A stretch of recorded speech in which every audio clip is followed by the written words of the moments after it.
Welcome students, welcome to Rohit Kumar Trivedi tutorial.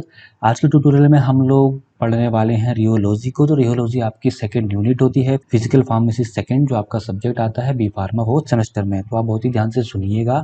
तो हम लोग वन बाय वन सारे टॉपिक्स को इस यूनिट के कवर करने वाले हैं, ठीक है। तो आइए चलते हैं, स्टार्ट करते हैं हमारे जनरल इंट्रोडक्शन से रियोलॉजी क्या होती है, ठीक है। तो बेसिकली जो रियोलॉजी है, ये जो टर्म है रियोलॉजी, ये टर्म हमारा आया है ग्रीक वर्ड से, ठीक है। जो टर्म रियोलॉजी है ये आया है ग्रीक वर्ड से, और ये जो ग्रीक वर्ड जो है बेसिकली जो है हमारा रियो एंड लोगोस, ठीक है। तो रियो और लोगोस को मिलाकर के हमारा बनता है रियोलॉजी, ठीक है। तो अब हमको देखना है कि रियो का मतलब क्या है। रियो का मीनिंग होता है टू फ्लो, ठीक है, और लोगोस का मीनिंग होता है साइन से, ठीक है। तो बेसिक डेफिनेशन अगर हम लोग निकालें, बेसिक मीनिंग अगर इसकी हम लोग निकालें, तो इसका मतलब है कि रियोलॉजी वो साइंस है जिसमें कि हम लोग फ्लो बिहेवियर की स्टडी करते हैं, ठीक है। अब यहाँ पे जब हम लोग इसकी जो डेफिनेशन है, एग्जैक्टली क्या डेफिनेशन होती है, अगर उस डेफिनेशन की हम लोग बात करें, तो rheology is defined as the science that deals with flow of liquids, okay, and deformation of solid under the influence of the stress or we can say shear stress, ठीक है। तो अब हम लोग जब इसकी डेफिनेशन की बात करते हैं, तो रियोलॉजी को डिफाइन साइंस की एक ऐसी ब्रांच है जो कि डील करती है जो हमारे लिक्विड्स होते हैं, ठीक है। जो लिक्विड्स का जो फ्लो बिहेवियर है उसकी स्टडी के साथ ये डील करता है। इसके अलावा जो हमारे सॉलिड्स होते हैं, ठीक है, तो इन पे जब हम लोग कोई स्ट्रेस अप्लाई करेंगे, तो इस स्ट्रेस अप्लाई करने की वजह से ये जो सॉलिड का जो स्ट्रक्चर होगा, इस स्ट्रक्चर में किसी तरह की डिफॉर्मेशन डेवलप होगी, ठीक है। उसका जो स्ट्रक्चर पहले रहा होगा, जो भी अरेंजमेंट उसमें मॉलिक्यूल्स का पहले रहा होगा, वो चेंज हो जाएगा, जिसकी वजह से उसका स्ट्रक्चर चेंज हो जाता है, ठीक है। तो इस फ्लो बिहेवियर की हम लोग स्टडी करते हैं, और ये फ्लो बिहेवियर हम लोग दोनों में ही ऑब्जर्व करते हैं, सॉलिड्स में भी और लिक्विड्स में भी, ठीक है। अब जब हम लोग बात करते हैं डिफॉर्मेशन की, तो डिफॉर्मेशन का मतलब क्या है कि जब किसी भी पर्टिकुलर कंपाउंड का, हम लोग फ्लूइड की बात करें, लिक्विड की बात करें या सॉलिड की बात करें, अगर उनका शेप और वॉल्यूम में चेंज हो जाता है या दोनों में ही चेंज हो जाता है, तो उसको हम लोग डिफॉर्मेशन बोलते हैं, ठीक है।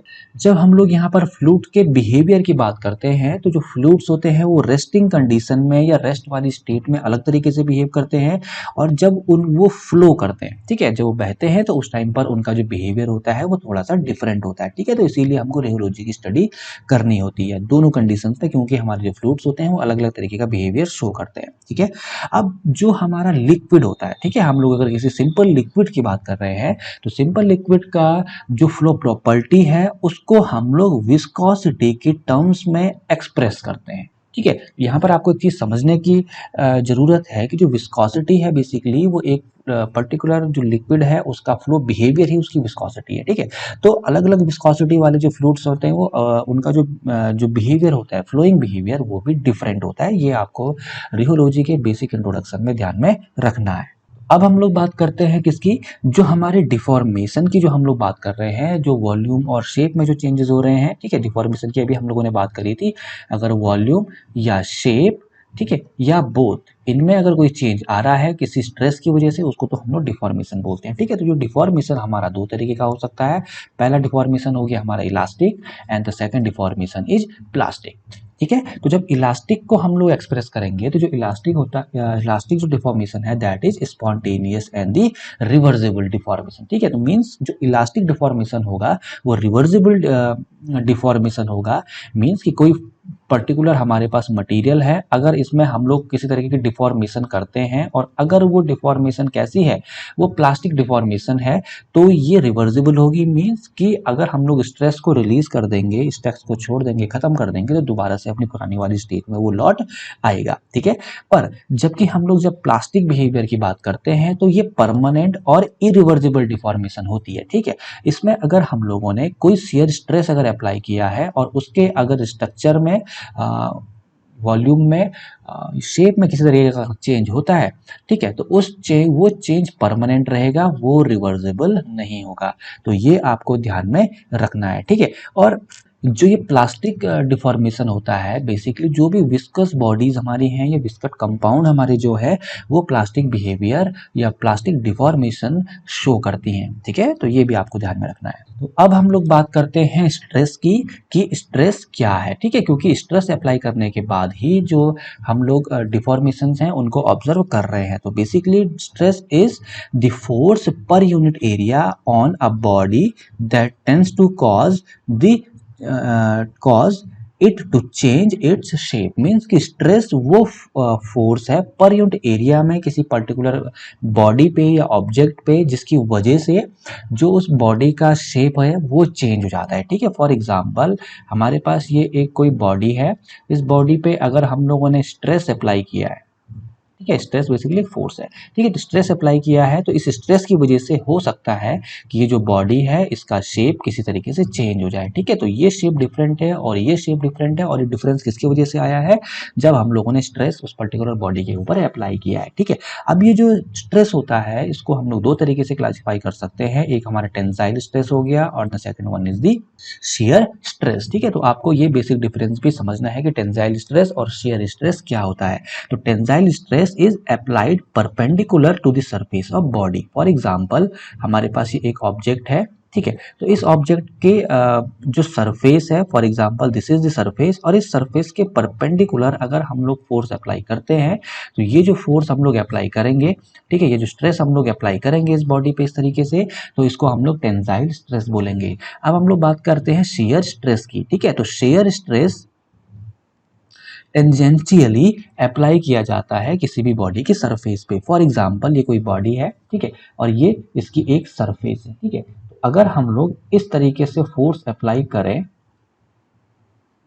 ठीक है, tangentially to the surface of body, तो उसके टेंजेंशियली हम लोगों को फोर्स अप्लाई करना है, जिसकी वजह से जो डिफॉर्मेशन होगी तो वो डिफॉर्मेशन इस तरीके की होगी। तो आपको थोड़ा सा ये ध्यान में रखना होगा कि जो हमारा टेंसाइल स्ट्रेस है और जो हमारा शियर स्ट्रेस है उसमें क्या डिफरेंस है। ठीक है, तो अगर हम लोग डिफरेंस की बात करें तो पहले ये जो बॉडी का स्ट्रक्चर था वो इस तरीके का था, और जब हम लोग स्ट्रेस अप्लाई करेंगे तो इस स्ट्रेस को अप्लाई करने की वजह से इसका जो स्ट्रक्चर है वो इस तरीके से चेंज हो जाएगा। जो भी ये डॉटेड लाइन में हम लोग यहाँ पे शो कर रहे हैं, या इसके अलावा जो ये फिगर हम लोगों ने ड्रॉ किया है, तो इस तरीके से इसके शेप में चेंज हो जाएगा, और ये शेप में जो चेंजेस हैं वो आएंगे शेयर स्ट्रेस की वजह से। तो आपको बेसिक डिफरेंस ये पता होना चाहिए कि जो टेंसाइल स्ट्रेस है वो क्या होता है और जो शेयर स्ट्रेस है वो क्या होता है। और हम लोग यहाँ पर बेसिकली शेयर स्ट्रेस की ही बात करेंगे अगर हम लोग रियोलॉजी को स्टडी कर रहे हैं। इसके अलावा आप अलग अलग बुक्स में एक और स्ट्रेस ऑब्जर्व कर सकते हैं, उसको बोला जाता है कंप्रेसिव स्ट्रेस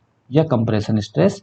ठीक है, तो compressive stress is basically this is the body, ठीक है, ये भी हमारा जो है टेंसाइल स्ट्रेस की ही तरह है, पर इसको परपेंडिकुलर लगाया जाता है अपोजिट डायरेक्शन में, और जब हम लोग बॉडी की डायरेक्शन में जब फोर्स लगाएंगे तो तब इसको हम लोग कंप्रेसिव स्ट्रेस बोलेंगे। फॉर एग्जांपल ये हमारी बॉडी है और इस बॉडी में जब हम लोग फोर्स इस तरीके से इसकी सरफेस के परपेंडिकुलर लगाएंगे तो इसको बोला जाएगा कंप्रेसिव स्ट्रेस, और इसमें जो बॉडी है उस बॉडी का शेप इस तरीके से कुछ चेंज हो जाएगा। तो ये डॉटेड लाइंस आप लोग यहाँ पर देख सकते हैं, ठीक है, क्योंकि ये कंप्रेस हो जाएगी तो इसका जो हाइट है वो हाइट कम हो जाएगी, और जो इसने जो उसकी चौड़ाई है, ठीक है, जो विड्थ है वो इसकी बढ़ जाएगी। ठीक है, क्योंकि हम लोगों ने क्या किया है, ये टेंसाइल स्ट्रेस या परपेंडिकुलर स्ट्रेस बेसिकली हम लोगों ने इस बॉडी पर अप्लाई किया है उस पर्टिकुलर सरफेस की ही डायरेक्शन में। ठीक है, जिसकी वजह से इस तरीके के शेप चेंजेस हो सकते हैं। तो आप तीन तरीके के स्ट्रेस ऑब्जर्व कर सकते हैं, एक टेंसाइल स्ट्रेस होता है, second one is compressive stress, and the third one is the shear stress. तो यहाँ पर हम लोग मैक्सिमम केसेस में शियर स्ट्रेस की ही बात करेंगे। अब हम लोग बात करते हैं जो भी हमारे एप्लीकेशंस हैं रियोलॉजी के, कहाँ कहाँ हम लोग इसको यूज़ करने वाले हैं, क्या क्या इसके एप्लीकेशंस हैं। ठीक है, तो वन बाय वन आप ध्यान से सुनिएगा। तो जो पहली इसकी एप्लीकेशन है that is the standardization and quality control tool. ठीक है, तो रियोलॉजी स्टडी जब हम लोग करते हैं तो ये एक स्टैंडर्डाइजेशन और एक क्वालिटी कंट्रोल टूल की तरह इसका यूज़ किया जा सकता है।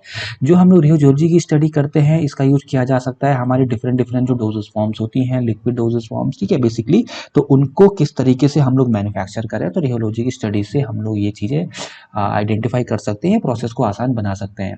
ठीक है। थर्ड जब हम लोग एप्लीकेशन की बात करेंगे तो जो रियोलॉजी है इसमें हम लोग ड्रग को जो एडमिनिस्टर कर रहे हैं, कंज्यूम कर रहे हैं, उसकी जो हैंडलिंग है उसको सीख पाते हैं कि कोई पर्टिकुलर फ्लूइड है या जो फ्लूइड बिहेवियर शो करता है तो किस तरीके से उसकी हमको हैंडलिंग करनी है और उनको किस तरीके से एडमिनिस्टर या कंज्यूम करना है। ठीक है। फोर्थ अगर हम लोग एप्लीकेशन की बात करें, it is use for the determination of the molecular mass और मॉलिक्यूलर वेट। ठीक है। तो रियोलॉजी का यूज किया जा सकता है मॉलिक्यूलर मास या मॉलिक्यूलर वेट को आइडेंटिफाई करने के लिए।